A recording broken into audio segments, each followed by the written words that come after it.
Yes, it's a guy who's 5 years older, but if you caught all kinds of hell for shipping out Luka and you ended up trading a number one pick, basically you're trading Cooper Flagg to get Giannis to bring him in with Kyrie and AD, maybe, and have to see how all that would work.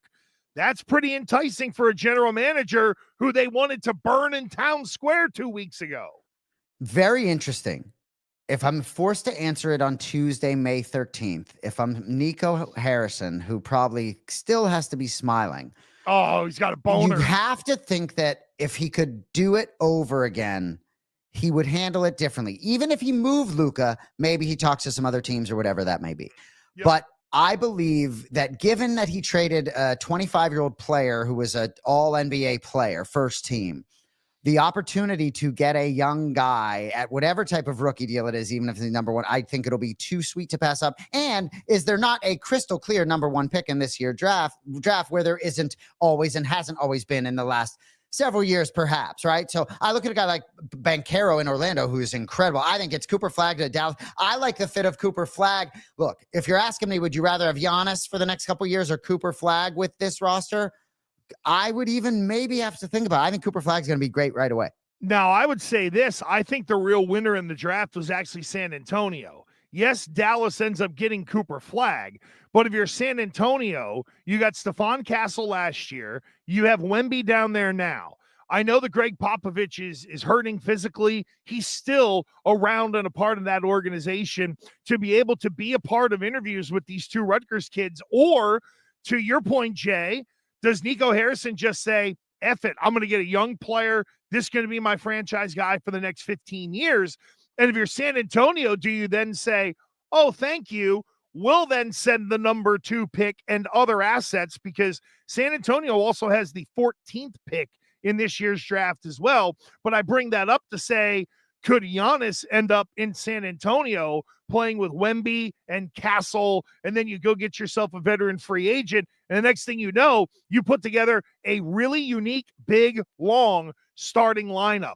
So to me, everybody's making a big deal about Dallas getting the number 1 pick, when in reality, San Antonio might have been the real winner, because with Flagg off the board, you can say to Milwaukee, not only will you get whomever you determine the second best player is in this draft, you also have another pick within the top 14 to add another piece for yourself. Oh, and by the way, we'll probably give you something that you could use, because we know we want Giannis. It's the Giannis trade stuff connected to the draft. I think, Jay, is going to be a big story here over the next month or so. I agree. And I will say, Gresh, I am not a conspiracy theory guy, so I have no appetite to answer, was this rigged? Like, in my opinion, no way. If you want to go down that road, here's your microphone.